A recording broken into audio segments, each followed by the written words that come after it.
आपल्या पळूस तालुक्यातील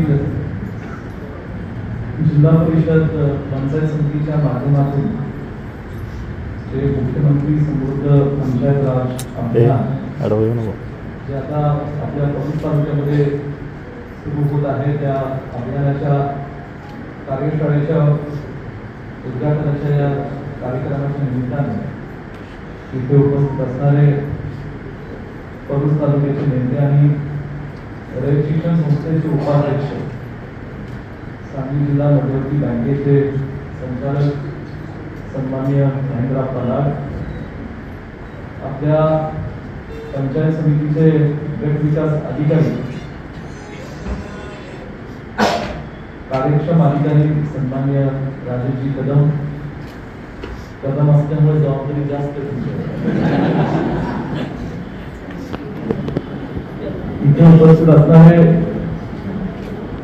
दुधोटीचे मालक आणि त्यात एक मालक आणि एक चालक आणि खऱ्या अर्थाने पळूस तालुक्याचे आमचे ज्येष्ठ मार्गदर्शक, ज्येष्ठ नेते, मानसिक उद्योग समूहाचे सर्वेसर्वा आदरणीय जे.के. बापू, इथे उपस्थित असणारे माजी गट विकास अधिकारी सन्मान्य मधुकरजी देशमुख काकुरेजी, इथे उपस्थित असणारे सरपंच समितीचे सन्मान्य अध्यक्ष ज्यांनी आपलं मनोगत व्यक्त केलं, दुधोटीचे सुपुत्र सन्मान्य विजयप्पा रघुने, गट शिक्षण अधिकारी सौभाग्यवती तेजस्वी पवार, तालुका अधिकारी सौभाग्यवती नम्रता मोळे, प्रकल्प अधिकारी गोड मॅडम, या ठिकाणी सन्मान्य प्रदीप विसुर्वे, सन्मान्य सुधीरजी मोरे, श्री DC रामदेव विस्तार अधिकारी, इथे उपस्थित असणारे सर्व पळूस तालुक्यातील ग्रामपंचायतीचे सरपंच, उपस्थित असणारे उपसरपंच, ग्रामपंचायतीचे सदस्य, मोठ्या संख्येने उपस्थित असणारे आमच्या भगिनी सरपंच, काही जणी बरोबर आलेले त्यांचे मिस्टर सरपंच, सगळेजण घेऊन आले की मला माहिती आहे,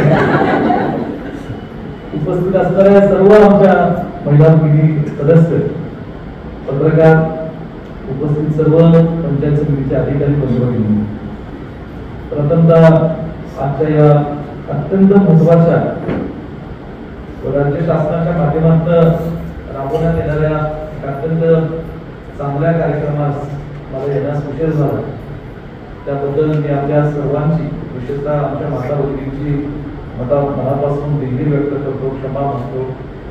आणि सन्माननीय राजेशजी कदम जे आपले व्हिडिओ आहेत त्याची आवर्जून या मुख्यमंत्री समृद्ध पंचायत राज अभियानाच्या कार्यशाळेला मला बोलवलं व इथे उपस्थित राहण्याची संधी दिली, त्याबद्दल राजेशजी कदम आणि त्यांचे सर्व सहकारी पंचायत समितीचे अधिकारी यांचे मी मनापासून या ठिकाणी धन्यवाद मानतो.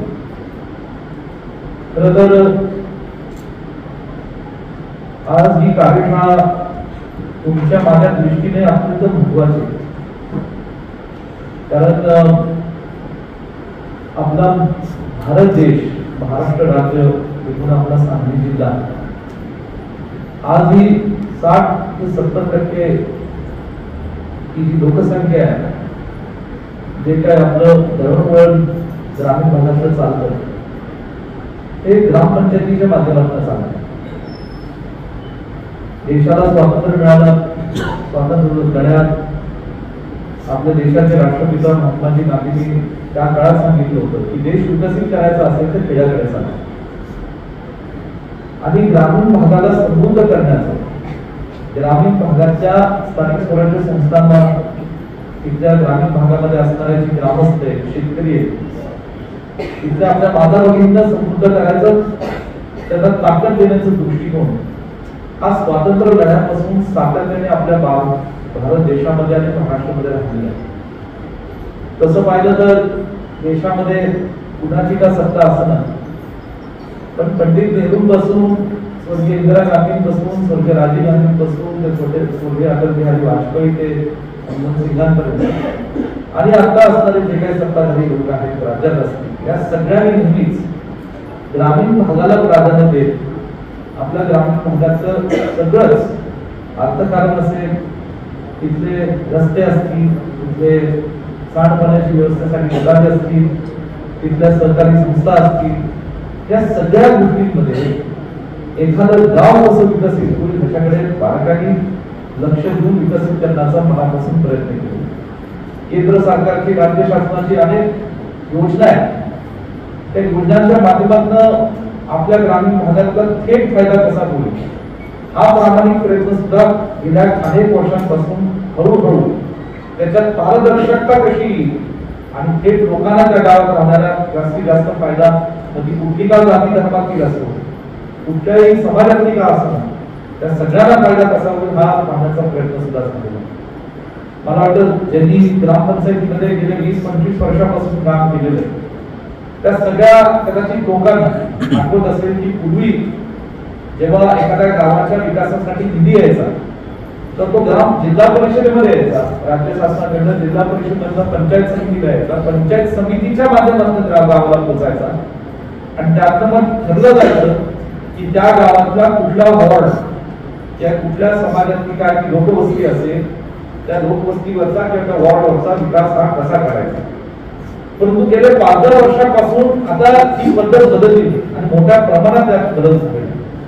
आता जो काही राज्य शासनाचा, केंद्र सरकारचा निधी होतो तो वेगवेगळ्या योजनांतर्गत थेट जास्तीत जास्त ग्रामपंचायतीला आहे. आणि म्हणून तुम्हाला नजीकच्या काळात या ठिकाणी लक्षात आलं असेल की जेवढी विधानसभा आणि लोकसभेची निवडणूक चुरशीची होती तरी तेवढी ग्रामपंचायतीची होती. आणि म्हणून बऱ्याचदा ग्रामपंचायतीचे आपले सर्व सरपंच सदस्य हे नेहमीच प्रत्येकाची प्रामाणिक इच्छा असते माझ्या गावाचा सार्वजनिक विकास झाला पाहिजे. कधी कधी कोणतरी सरपंच आपल्या वॉर्डात झोपतं माप देतो, ते काही गैर नाही. प्रत्येकाला वाटतं मी ज्या वॉर्डात पहिलं निवडून आलो आणि ज्या वॉर्डात निवडून आलो म्हणून गावाचा सरपंच झालो, उपसरपंच झालो, इथं पहिला विकास थोडासा झाला पाहिजे, यातला आपण गावाचा विकास केला पाहिजे, हे योग्यच. ग्रामीण भागात आजकाल तर अशी पद्धत झाली की गावात 50-60% लोकवस्ती असती आणि 30-40% लोकवस्ती कधी कधी तर अखंड गावाच्या बाहेर असते, म्हणजे मळ्यात असते, वस्तीवर असते आणि तिथलाही विकासाचा प्रश्न हा बऱ्याचदा आपल्या ग्रामपंचायतीच्या समोर या ठिकाणी आलेला असतो. आणि म्हणून बरेच प्रश्न आहेत गावामध्ये. एखादं गाव आर्थिकदृष्ट्या सक्षम असेल, तिथं जर आर्थिक उलाढाल सोसायटीच्या माध्यमातून चांगली होत असेल, ग्रामपंचायतीचा कारभार स्वच्छ पद्धतीने चालत असेल तर निश्चितपणे गावाचा विकास होत असताना आपल्याला दिसतो. बिघडतं कुठं? जेव्हा सरपंच आणि सरपंच पदाबाबतीत जेव्हा काही भांडण ठरल्याप्रमाणे नाही होत तेव्हा बिघडतं. आता पुरुष मंडळी जास्त लागले, परंतु तिथं आता बिघडून देऊ नये की त्या पद्धतीने योग्य निधीचा योग्य वापर आपल्या गावाच्या सर्वसामान्य लोकांच्या हितासाठी आणि विकासासाठी आपल्याला कसं वापरता येईल ते प्रामाणिक प्रयत्न आपण पाहिला पाहिजे. अहो पत्रकारांची कदम साहेब सुसळ भाग्य गावात आहे, त्यावेळी शिक्षणाची व्यवस्था नव्हती, इथं पाण्याची व्यवस्था नव्हती, दुष्काळ होता, आई वडील अशिक्षित होते, पण तिथपासून त्यांची एक दूरदृष्टी होती की मतदारसंघाचा काय पर्यटन विकास झाला पाहिजे. आणि म्हणून शिक्षणापासून ते समाजकारणापासून राजकारण या दृष्टीने या कडेगावच्या विकास आणि कायापालट करण्याचा प्रामाणिक प्रयत्न जो त्यांनी केला आणि त्यांच्या विचारातनं आम्ही सगळी मंडळी या ठिकाणी करण्याचा एक चांगला प्रयत्न करतो. ही जी काय या ठिकाणी आज मुख्यमंत्री समृद्ध पंचायत राज अभियान आहे त्याचं सगळे कुठले व्हिडिओ साहेब वाचत होते आणि खरोखरच ही योजना अत्यंत चांगली. या गावात जे जे आपल्या म्हणजे ह्या योजनेअंतर्गत जे जे गावातले आपले चांगले विषय ते सगळे आपण या ठिकाणी अंमलात आणू शकतो. त्याची अंमलबजावणी केली तर गाव आपलं किती विकसित होऊ शकतं कदाचित याची कल्पना पण आपण करू शकणार. मला आठवतं 15 वर्षापूर्वी संत गाडगे बाबांचा फोटो आपण या ठिकाणी लावलाय, त्यांचं आपण या ठिकाणी स्मरण करून हे अभियान आपण सुरू करतो. संत गाडगे बाबा ग्राम स्वच्छता अभियान या ठिकाणी राबवले गेले आणि मला अभिमान आहे की त्या राज्यस्तरावरच्या अभियानामध्ये आपल्या ह्याच कळूस तालुक्यामध्ये भिवडे आणि अंतरसोपच्या गावाने नंबर होण्याचं कामगिरी या ठिकाणी केली. आणि त्या अभियानामध्ये जे नुसतं अभियान ग्रामपंचायतीने लावलं नव्हतं, आपल्यापैकी कदाचित काही लोकांचा गैरसमज असेल की सरपंच आणि ग्रामपंचायत सदस्यांनी ते अभियान राबवलं आणि ते यशस्वी केलं. नाही, की लोकांचा रोड संपूर्ण गाव त्यात सहभागी झालं होतं. आणि ज्या गावांना ज्यांनी राज्यस्तरावरचा नंबर पटवला त्यावेळेस त्यांच्या खोलवर अभ्यास केला की या गावामध्ये असं काय विशेष पूर्ण केलं त्यांनी की सगळं गाव त्यात सहभागी झालं, सगळे लोक त्या अभियानामध्ये सहभागी झाले. त्याचं एकमेव मुख्य कारण होतं की त्या गावातली एक स्त्री, एक महिला आमची भगिनी त्या अभियानामध्ये सहभागी झाली होती. म्हणून अंकुर गोखले विरोधीला या ठिकाणी पुरस्कार मिळाले. आणि म्हणून इथं बसणाऱ्या आमच्या 50% या सभागृहात बसलेल्या भगिनींना मला नम्रपणे विनंती करायची, आज हे 50% जे आरक्षण आपल्या भगिनींना स्थानिक स्वराज्य संस्थांमध्ये दिलं, त्यात कुठेतरी काँग्रेस पक्षाचा विचार आहेच. पण आता बळकटी करायची असेल तर आपल्याकडे जे अधिकार आहेत, सरपंच, उपसरपंच, ग्रामपंचायत सदस्य म्हणून त्या अधिकाराचा योग्य पद्धतीने, चांगल्या पद्धतीने अंमलबजावणी करण्याची आता आवश्यकता आहे. आणि मग आम्ही तुमच्या पाठीशी, मला व्हिडिओ साहेबांनी त्यांच्या ट्रान्सलेट म्हणून आपलं सांगितलं की 650 लाख म्हणजे थोडक्यात 7.5 कोटी या ठिकाणी सांगितलं की पहिल्या राज्य स्तरावरच्या पुरस्काराचे रक्कम आहे. व्हिडिओ साहेब या सगळ्या आमच्या पलूस तालुक्याच्या लोकांसमोर ख्याल करून सांगतो की जर पलूस तालुक्याचे कुठलेही गाव माझ्या राज्य स्तरावर गेलं तर तुमच्या 7.5 कोटी बरोबर विश्वविद्यालय कोटी द्यायला तयार. कारण त्या सर्वात मोठा आनंद आणि अभिमान या गोष्टीचा आम्हाला देईल की माझ्या मतदारसंघातल्या पलूस तालुक्यातल्या बाकीचे गाव राज्य स्तरावर या अभियानामध्ये यशस्वी ठरलं. त्या स्वाभाविक तुमच्यासारख्या चांगल्या अधिकाऱ्यांची, तुमच्यासोबत हे काम करणारे इतर अधिकाऱ्यांची मदत, सहकार्य आम्हाला महत्वाचं आहे. परंतु खरं काम जे आपल्याला करावं लागेल ते तुमचं आहे. सगळ्यांचं तुमच्यावर असणारे गावातले जी ग्रामस्थ आहेत आणि पक्ष कुठलाही असं ना, मला तरी फरक पडत नाही, कुठल्याही पक्षाची ग्रामपंचायत असो, 1 कोटी तुम्हाला देण्यास आम्हाला सगळ्यांना आनंद होतो. ती माझी रक्कम असेल एवढं मी नक्की तुम्हाला सांगतो.